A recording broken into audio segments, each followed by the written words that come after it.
I was sitting with my daughter and her friends yesterday, and a lot of them, they're young, 19, 20-year-olds, and a lot of them are aspiring to become attorneys. And I was mentioning to them that I'm going to be doing a podcast tomorrow, and I said, "What are some topics that would interest you?" So, one of a young man had said, it would really be helpful to like get some insight into the whole process. So I think we touched a little bit on that, about the LSAT, about the bar, about our first semesters in law school and how we got there and what led us there. And I think that was a little bit interesting. So, very fitting. Today, we're going to introduce a new guest, Oksana. Yes. With us today, we have Daniella Shimunov. She is the owner of Mastery Mentors LSAT program. She's an instructor. She's also an attorney in her own right. And she is attorney for the past, I believe, 2 years.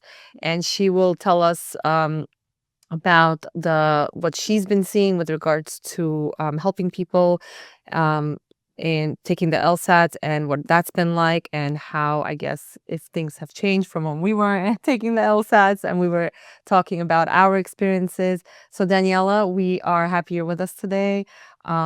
Please, anything I missed, I apologize. You could more than welcome add to it. Thank you, Margarita and Oksana, for having me as a guest. I do want to introduce myself a little bit. As you said, I am an attorney myself. I've graduated from St. John's Law School about 2 years ago. I've been practicing. I'm currently going into personal injury law. But one of my passions has always been to teach, to instruct students. And I've realized something that I wish that I had had when I was younger was, besides just an LSAT instructor, because you can get that anywhere, it's more of like a mentor and a guide to help you and understand the entire admissions process. And something that I did not have was to have, besides the course, like I said, it's more of like that guidance um, that a lot of students do not have. The LSAT process is a difficult one because, like you guys have shared, it is not easy to just sit and study for this exam. It requires a lot of discipline. The LSAT exam is very different than any other test that a lot of students have taken. It's a skill-based exam. And that's what people struggle with the most. It's not something that you memorize information and then regurgitate information. It's a little bit different than that. It's learning how to analyze texts. Um, and yeah, so that's what I do. I feel like I really love to instruct students on how to get into law school, the process. The process is a long one, but um, it's definitely very rewarding for me. And yeah, that's a little bit about what I do. So how long have you been running this program that you started? So it's a course, it's an 8-week course that runs twice a week. I started about, I would say, like 4 years ago now. I've always been a tutor actually in all different subjects. I used to tutor high school, college, even used to help law students when I was in law school myself. And then I've realized that I always enjoyed studying for the LSAT, not enjoyed the process of the actual studying, but I enjoyed seeing the reward at the end. And I felt like there was something that I wish that I had the opportunity to have somebody sit by me and explain to me how this process works, give me that support to say, like, you're okay, you know what you're doing. And that's what a lot of students are lacking nowadays. And I want to be that helping hand, that guide that tells them, listen, this is the way that it goes. This is how it goes, step 1, step 2, step 3. And to kind of prepare them for what law school is. Unfortunately, now I feel a lot of students are going towards law as the easy way out. I'm not going to say all students. A lot of people genuinely have a passion for the law, and I was one of those. I have been wanting to be a lawyer since I was like 5 years old. I didn't know what being a lawyer was. I just knew I wanted to be one, especially after I saw Legally Blonde. I was like, that's who I want to be. I think everyone had like secretly obsessed about that movie. I was like, I don't know what it is to be a lawyer, but that's who I want to be. If you even look at my elementary school yearbook, they ask all the students, what do you want to be when you grow up? People are saying, I want to be a firefighter. I want to be an astronaut. Daniela wants to be an attorney. Like, I didn't know what it was, but that's what I wanted to do. And a lot of people nowadays, they're lacking that passion. And either they're just doing it because they feel it's 1, 2, 3, quick, they think, or it's easier because the LSAT is just one exam. It's nothing near like the DAT or an MCAT. So they're like, okay, I want to go to grad school. So what's the easiest in their mind, they think. But people don't understand the hardship that comes with staying in law school, the finals that come, and the bar exam, which is a whole beast in itself. So Yeah, that was a whole beast in itself. That'll be a topic for another day. The bar, yeah, The bar. is definitely something that you don't anticipate at all because similar to what you said, and just to go back a little bit, you said a lot of it is analytical thinking, right? And when you say analytical thinking, in the 4 years that you've been running your program and you've had, a lot of students that you have helped, what do you see is the biggest challenges that they're facing with regards to the exam and with regards to obviously we know the LSATs, it's like you said, it's not like, DATs where you have to know like biology, chemistry, anything like that. yeah. It really is. I feel like everybody should have analytical thinking irrespective of whatever they go into. Everybody should have some sort of analytical thinking because that's just like everyday life more or less as well. Right. That's what you would think, but unfortunately, common sense is not so common. I say that. And I'll tell you what a lot of students are lacking, and I notice this every single day. It's not just about learning all those like question types that everyone thinks, oh, I just need to memorize. One, I feel like school has always prepared us to memorize.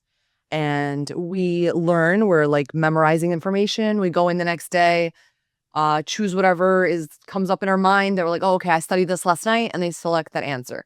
The LSAT's not like that. A lot of the exam, like you said, analytical, is reading comprehension. Yeah. Majority of students don't have comprehension skills. And that's where I start with. And I say, if you want to improve on the LSAT, I'm only 60% of the help. The 40% comes from you. And what is you? Comprehension, being able to sit there and really read. And people just want things to go quickly. They lack that ability to sit, read, process, and that's a very big part of the LSAT. And that's what I notice a lot of students are struggling with. So it's not just about memorizing. I'm sorry to interrupt, Yeah. cut you off, but I think that's a big part of being an attorney and law People don't school know in that. general. I mean, I'm sure everybody could attest to anybody who went to law school. A big part of law school is reading and analyzing for hours on end sometimes because you don't take one class, you take multiple classes and you have to analyze them, depends on the type of class you're taking and depends what it is you're looking for. And even doing practicing, you're always looking for case law that you have to read and analyze. So I guess, what do they think? They're going to law school, just pass and start like practicing? Everyone yeah. No, it was funny because you mentioned that because I just read in the Times today that there's an article that apparently in New York City, they have the lowest reading scores for New York City high school students ever. Oh, wow. I believe that. I think AI took part of that, took part in that because people are trying to get easy answers quick. They're not thinking through things anymore. And a lot of what law school is it's not just about the analyzing is a big part, but it's a lot of application based because our exams are all facts patterns. Yeah. So it's not just memorizing laws. It's about also being able to apply it into an actual facts pattern. And that's where people are lacking that ability to do so too. So it's thinking that extra step further, not just analyzing the fact pattern, but thinking, okay, how do I apply it to this particular situation? Okay. How can the law be tweaked in this way and in that way so that you can apply it here successfully? And that's the same thing with the LSAT, even though, yes, you're not applying to fact patterns, it's being able to think a little bit deeper and see, okay, because the question types are the same. It's over and over again. But now it's how do I apply that question type, that mindset to this particular paragraph, to this argument? So it's very similar. People think that the LSAT is not a good determinant of being an attorney. And I'm not going to say it means that you're going to be a good attorney. No, but I do think that's a step into showing whether or not you can analyze, comprehend, and really have the discipline that's required to be an attorney. And a lot of people don't have that discipline. Interesting you say that, because I do agree with you. Discipline in any field is actually a big part of the type of work that you do. Regarding the LSAT specifically, the course that you run, what age group do you have usually? Margarita and I were talking about how we went to law school at different times and an annual. So I'm just curious, like, what age group do you have, and how are they just like coming straight from college? Are they coming, after a second career? Like, what's going on now? Interestingly enough, your stories are not as common anymore, unfortunately. There are some, I'm not gonna lie. I'll start with my age group. My age group actually really does vary. But you would think that people would start at 21 years old after they finish college, and that's when they're thinking about law school. But now my age group has actually gone down even more. I have 17, 18-year-olds trying to take the LSAT. 17. How's that even possible? It is because now a lot of Jewish programs such as Excelsior, Sher Schneer, these programs are allowing students to take and receive their bachelor's degree after just high school. So it's online program that they can finish basically 4 years of college in 1 year. Wow. And they can take it as they please, how they want to organize their time, they can do it. And um, I'm not saying I agree with it, but this is what a lot of students do. And they already come to me while they're about to finish. So they're not done yet because you don't need to get a diploma before you take the LSAT. Right. So they're like in that process and they're telling me, I'm looking to go to law school. So they're finishing up and they start studying for the LSAT with me. And then I have students who are actually also in their 30s and 40s who are also doing this as a second career. I actually have another pharmacist right now that I'm working with, and I have an accountant. I have a lot of, it varies, but I have a lot more, interestingly enough, 19-year-olds, 18, 19-year-olds. What do you see in terms of the way they study, the way they approach it, and I guess analytical wise, do you see a big difference? I do see a difference, and I'll tell you what I think. One, I'm not going to speak for anyone specifically, but as a general whole, I see that they're not as prepared for law school because law school requires that discipline, and I feel like you build certain discipline when you're studying in college, answering to professors, writing essays, homework, like all of these things, a little bit deeper than just high school level. I think that they're lacking. And I think that it puts them at a lesser advantage. Like kind of like you said, when you had the pharmacy background, it gave you like that edge. And I feel like people are losing their edge. They just want to go through things, quickly. And I understand for certain, girls that want to do that because I guess the rush to get married and have a family. So I can understand the thought process behind it. But I think it's kind of a little bit setting them up to fail. Maybe they can succeed in law school. I think it's setting them up to fail for the bar, to be completely honest. I don't think they're ready enough for that. And then even if they somehow do pass the bar, maybe they're not ready enough for the legal field itself because that's completely different than law school. So what are you seeing as like the passing rate for the LSAT within your demographic? So the passing rate, typically I've noticed those that are over 21 years old, they're more likely to do well, honestly. I see them scoring much higher. So I have students that range from starting in the 130s, their first LSAT score, to in the 170s. Wow. And I typically see higher improvements in those that are older. I've noticed. Do you think that's attributed to the maturity level of these testing?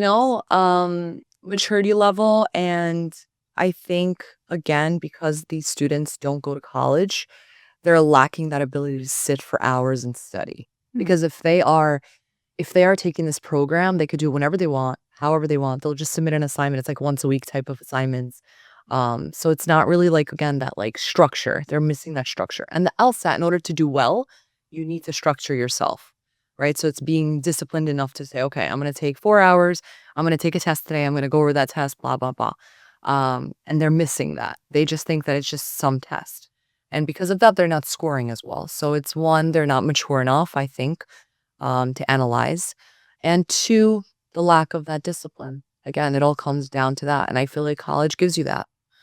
Besides that, do you see them, I mean, given that they're going straight from high school to the year program and then law school, I guess, so there's a year in between high school and law school, if you think about it, right? Would you say that, do any of them have any like experience working anywhere or doing any type of thing? Like, let's say with that, I mean, I know when I was in high school, I worked for doctor's offices. I know people did other different things, but when I was in college, I was able to intern at a law office and, worked for a law office afterwards and got more like, hands-on type of experience. Would you say that's also a big factor in terms of how they approach things? Absolutely. Actually, it's very interesting because I also, besides helping as an instructor for the LSAT, I also help application build, like in terms of your resume, your personal statement. And I'm looking at a lot of the resumes and they're asking me for help and guidance, formatting it. And I'm looking at it and majority of it's empty. They don't have anything to stand for They don't have themselves. experience. They have no experience. And then I asked them, I'm like, do you know, why do you want to be a lawyer? And I asked them, like, what's their reasoning? And the first thing people say, I want to do personal injury because I want to make a lot of money. Oh, well, That's the first we can touch that on another podcast episode. We're gonna go over how the money is actually made, and it's not it's a very common misconception. I think Margarita will tell you it's a big misconception, not just personal injury, workers' comp, any of these contingency based. It's a misconception, and I think that needs to be debunked a little bit. Yes, absolutely. So that's the first thing. And then when I asked them, like, no, dig a little, they're like, oh, I just like to argue. And I say, okay, I love that for you, but do you know what it entails? Like, and I start to break it down. I'm like, this is law school. And people think that it's okay, just the LSAT, just the bar. I'm like, no, there's actually 3 exams that you need to go through just to become an attorney. And I just start talking about, I'm like, do you know that being an attorney consists of sitting at a computer for over 8 hours a lot of the time? Because you're not always in court. You're sitting at a computer and you're reading things constantly. I'm like, do you know that that's what it is? Yeah, exactly. At least 8 hours, you're sitting at a computer by yourself, not really communicating that much. It's a lot of like, your own behind the scenes work that people don't see. And I say that to them, like, oh, really? And I can't tell you how many times I've even spoken to parents asking, like, do you think this is the right career choice for my child? And I say, honestly, if you really want to know that answer, the only way they can know is through experience. They have to go to that law firm, sit their butt down for 8 hours and see, do I want to do this for the rest of my life? And that's what they're lacking. That ability to say, I know what it is. I like it. I've seen what comes out of every different aspect of it, the behind the scenes, the court appearances. I love it. That's what I want to do. And that's what they're missing. They don't see that in between and they just see the end goal. Oh, okay, just the title attorney. But they like the title, and then they think it's such a glamorous job, like Legally Blonde. Yeah. Oh my goodness. For suits. Everybody. So I was one of those. Or the Lincoln Lawyer. I don't know. There's so many. I mean, for me, it was Law and Order. Yeah. I was obsessed with Law and Order as a kid, and it was just very fascinating to me. But yeah, they're lacking all this experience that I feel like is so monumental for them to do well in general and to love what they do. Forget even doing well. Let's say they somehow are able to finish law school, because there are smart students that can and who could pass the bar and are successful. But are they happy in what they do? They may not be, because they didn't have that experience that they should have had between 18 to 21. So do you think that as a requirement, you would suggest to your students just go and intern at a law office or shadow someone for a little bit and see how you really like it? Absolutely. I think it's very important because it gives you that guidance and that idea that, okay, this is what I want to do. And it's kind of like supports their reality. Yeah. And gives them an objective that this is how it is. And it's not, as glamorous as you think it might be, or, there's days that are going to be very grueling and your eyes are going to be tired and you're going to be reading a lot. Hundreds of papers. And, there are days that are going to be maybe a little bit more exciting where you get to go to court and you get to argue with, like so many like to do. My thing is actually like, I went into law school, and one of the biggest things that happened was in my first semester, I literally asked myself, why did I do this? And my civil procedure professor literally said a few weeks into the class, he says, if you have not questioned why you came to law school to begin with, you're not doing it right. Because people don't realize. And I was like, what does that mean? And I took a step back and I'm like, what, everyone's supposed to question being here? And yes, it is. So if you don't love what you do, and I was the person who was like a die-hard attorney, like I'm going to be a lawyer, and if I was like, what am I doing here? I don't know how other students can do it without that love, without that like passion for it. And it's really, you question being there every day for 3 years. I was one of those students. I don't know. I questioned it. I told you I questioned it very early on. And, but once I was in it. I'm in it for the long haul. So yeah, that's what pushed me. It's interesting you say that. I know somebody, a friend of mine who actually went into law school. She's like, oh, I was going to be a lawyer. And then she gave it, I think, as a semester or a year. She's like, this isn't for me. and she's like, and she left and she does something else and she's so much more happier. And I think people, there's certain people who are like, you know what, I'm already here, let me just finish, let's see what's going on, let's see what happens, type of thing. Yeah. And then they get stuck in a job they're not happy with, like you said. Yeah. But I think besides that, I think irrespective, even if you go to law school, you get certain skills, right? You learn skills and you learn um how to analyze not just people, cases. You definitely think differently. Your mind like runs in a completely different way than normal people who didn't go to law school. And my husband tells me this all the time, so I know it's like he sees things one way, I see completely something else. And What's your husband complain about? My husband's like, man, I like the pharmacist before. I don't like the yeah, you know what he tells us? That's the answer there. It depends. So yeah, he's like, don't give me the lawyer answer, give me the real answer. The real answer is the lawyer answer. Oh, that's how anybody I think would answer. But yes, I get that all the time. But I think deeper than that, and what I was talking to my friend, and I was like, you know what I appreciate about you? I was like, you knew it wasn't for you, and you're like, I left.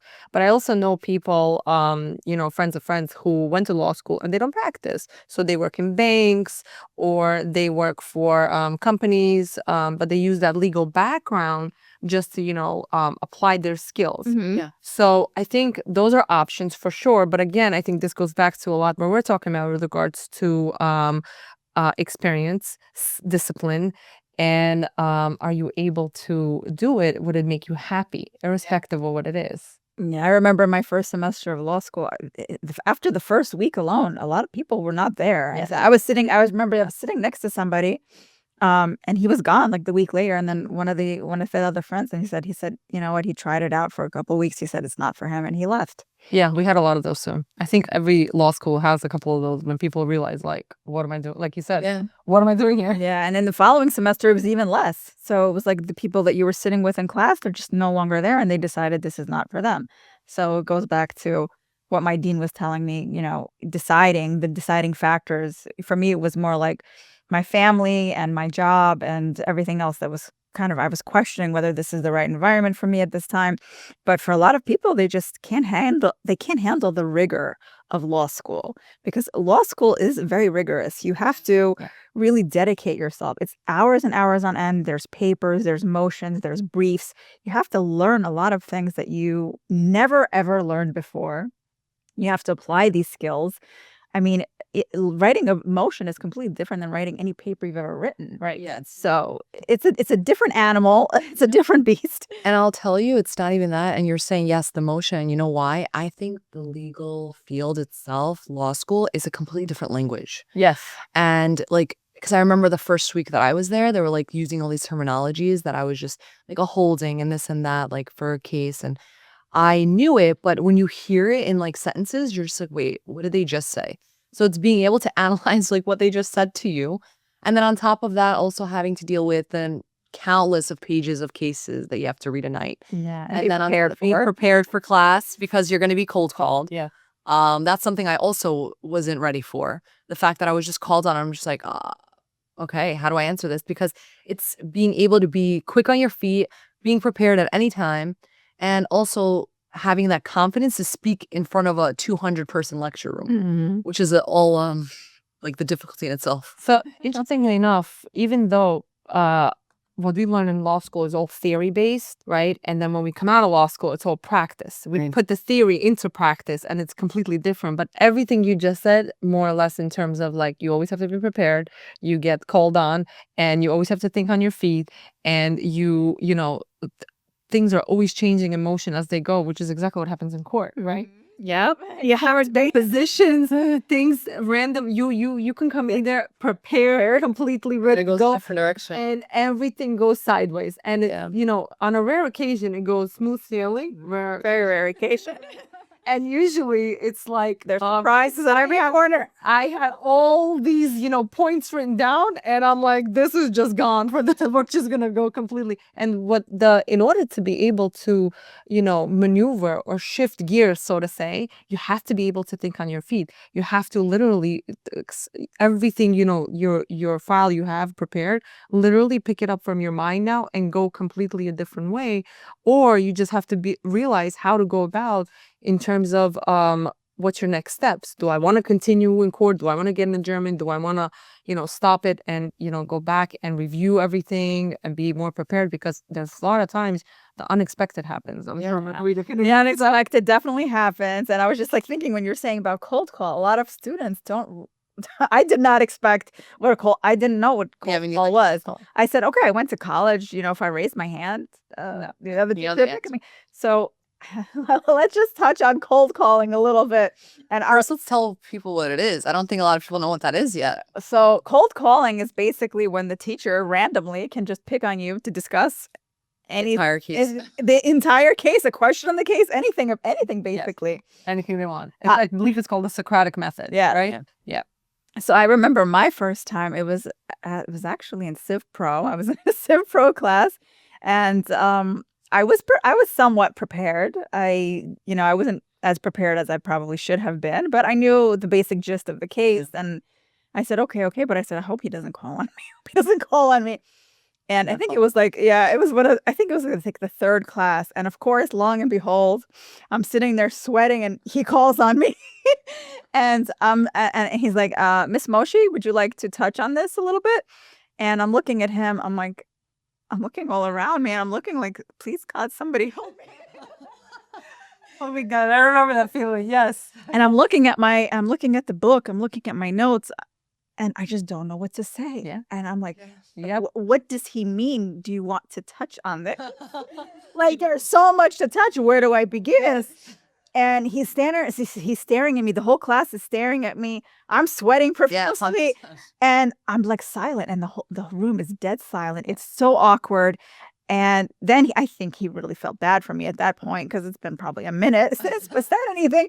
And he's like, well, do you want to discuss the decision? And so like he kind of gave me a little bit of a way out. I was like, okay, so now I know, which direction to go in, because it was just complete. I was just in shock and I didn't know what to say. But this happens when we're in court. This happens in a deposition all the time. So it kind of really prepares you for this experience. How was your experience, Oksana, the first time you were cold call? Ironically enough, you just said it. I got PTSD to Civ Pro. It was Civ Pro. I hated civil procedure, and I had PTSD flashbacks just now. It was Civ Pro. He cold called on me. And Civ Pro is a language all on its own. I did not understand a word. So I think I was maybe like the third or fourth person called, and they were all talking to somebody. And I had read the case reviewed. I'm like, I have no idea what they're talking about. I have none of these points and they're nothing. And so when he called on me, and I remember exactly what he said, which part. And I'm like, and I wrote down what I thought, and I was apparently way off, just so we're clear. And I'm like, I have no idea what he's talking about. Civ Pro was one of my hardest, I don't know, one of my hardest classes. I don't know. It was a lot of people say the professors was good. Or I'm sure, he was a good person. It's not about that. I think everybody has a different teaching style, right? And you're in a room of 100, and obviously he's not gonna. And what's interesting, if you remember law school, they write one word on the board and that's it, and they just go from that. It's usually a case. Yeah. And then you just have to pay attention based on everything. So I went back, I remember home, and I reviewed it again. And I'm like, half of what was mentioned in class, I was like, still not following. And so it takes time. And what's interesting is that, funny enough, I had the hardest class was Civ Pro, and he figured it out, and he kept cold calling me randomly because I was like, I have no idea what he's talking. And little by little, I picked up, but I was still very lost. So when it came to the final, I called a friend of mine who was a 2 or 3L, and I'm like, listen, I don't know what to do. I'm going to fail this class because I do not understand anything. And she's like to me, what you got to do? She's like, I had the same feeling. And because it's a language we didn't understand, like you said, right? Yeah. I feel like contracts was understandable. Torts was understandable. But for some reason, civil procedure was like foreign. Yeah, it's a different language on it. Yeah, really. And so I took I remember like a Barbary prep course, what you study for the bar. Mm-hmm. I did the whole course for civ procedure. I don't know but the language he spoke was better because I got an A in the class. Wow. So my friend who was sitting next to me, she's like, how'd you do? I'm like, I did okay. And she always knew what she was talking about because I'm always asking her. I'm like, hi, she's like, yeah, it's this and this and this and that. I'm like, okay, I don't know. But the Barbary instructor, I understood very well. I don't know what it was. And I would take notes. I'm like, now I get how these connect, connections, jurisdiction. Now I could spill jurisdiction like nobody's business. And I remember she got like, I think a B. And then when she took, she's like to me, I was like, I took the Barbie course. I was like, because like, you never understood what he said. I'm like, I still don't understand what he says, but I understood the Barbie guy and I understand how to apply it. Right. Because it really is application, Mhm. right? And so that's the other thing. I think when you don't understand something, and I know a lot of people share notes, right? And whatever, and you could share notes as much as you want. If you're not understanding how to apply something, you got to find different ways to do it. Correct me if I'm wrong in terms of, I don't know if people still do. But you know what I struggled with in law school? You're right. But unfortunately, so I went to St. John's Law, as I mentioned, and there are not a lot of Baharians in my year. There weren't a lot. And honestly, there aren't a lot in general. A lot of Baharians go to like Taro, Hofstra. There are a few, handful. And I think you guys mentioned it with the previous guest that law school is very, very competitive because it's all that bell curve. The bell curve, yes. And people don't want to help you, Yeah, and they really don't want to help you. And I did not realize that until I got in there myself, because I'm that type of person, like if I can help the person next to me, why not? Yeah. Because like I can help them with something, they can help me with something. Unfortunately, it's not like that. I tried to make a lot of friends. A lot of it, law school is like, oh, can you get your hands on a good outline? Right. And I would get my hands on some good ones, and then I would have like a friend that I thought was a friend, and she shared something with me. I'm like, oh, that's all you were able to get? And she was like, yeah, this is a great outline, blah, blah, blah. I'm sitting in class, sitting next to her, trying to like understand, and it's very difficult. I'm like, this outline's not that detailed. I'm like, okay, like I need to try to add in a lot of this information, like kind of like you said, like understanding what the professor's even talking about. And I'm looking over my shoulder, and she has a completely different outline open. And I'm like, what is that? She's like, oh, it's just, like she like tried to brush it off. And I'm like, wow. So it's not just understanding school because it's already hard in itself. Oh, yeah. It's being able to make the right friends, because nobody's really your friend. They're competing with you. And that's a whole other situation about law school. And that's why I feel like being prepared for a law school itself is something that people need to understand, that it's not just about learning a new language, analyzing hundreds of cases a night. It's about also being able to be prepared for these long finals that are 3 hours long, essays after essays. And people don't realize it. Like, oh, it's not multiple choice. I have students like ask me this question every day. No. Or they're like, oh, what's the like? It's not multiple choice. They're like, the bar. Write it out. Yeah. And they're like, the bar, is it like that hard? And I'm like, it's hard. They're like, oh, like, is it like multiple choice? I'm like, the bar is a 12-hour exam that has 6 essays on the test. They're like, 6 essays. Like, people don't know what they're getting themselves into. And then a time crunch. The time crunch. 3 hours. Yeah. And it's just, I love, that's the first thing I start with in my course. The first thing I do, I'm like, okay, let's talk about what it is to be, like to go through law school and the bar, because people don't know that you have the MPRE, you have the NYLE, you have the bar itself. So there's so many exams. And I kind of wish a lot of our community knew more before they get into that, because then they're sitting in loans and can't pass the bar. And then you're just a very expensive paralegal at that point. Yeah, I agree. Well, we're running a little bit low on time, and we're going to just finish off with asking Daniela. Well, it's not all doom and gloom, right? No, it's not. We wanna motivate our youth. We want them to make the right decisions for their career. How would you say? What advice would you give to a student listening to us right now who wants to go to law school? Honestly, my number one word of advice is get that experience if you can, even if it's once a week, a few hours a week, to go to a law firm, just to get an idea of what it's like to be a part of that. And then on top of that, also really dig deep into what it entails in terms of going to law school and the exams you need to take. Just kind of more be prepared. It's better to know what's waiting for you on the other side, not to make it not to be afraid of it, but just being prepared for where things are going to take you, and to take the LSAT seriously. A lot of students put in like 2 hours a day and thinking that that's going to cut it.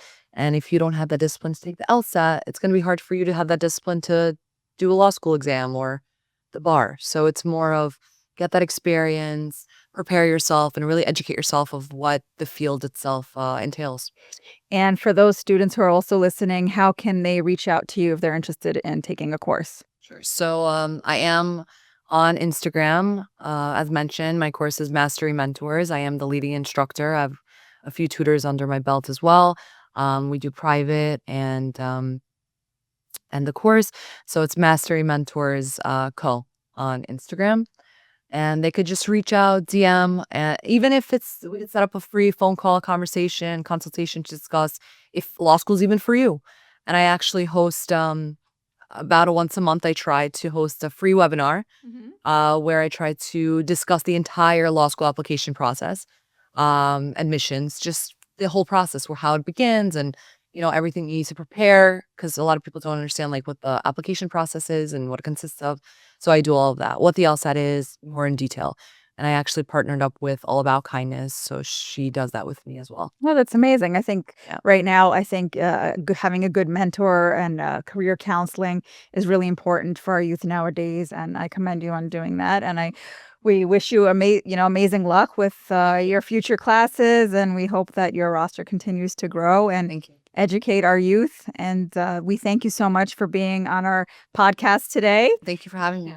And we'll close off. Oksana, do you want to finish off our podcast? Yes, thank you again, Daniela. Hearing from you in terms of, most recently, how's law school is, looks like not much has changed, and the LSATs was definitely interesting. It just makes us, I guess, not much has changed, like we said before, in terms of how the law schools are with the For younger students now. calling. But I will say this, we're not, based on what Margarita said, we're not trying to discourage anybody from going. Exactly.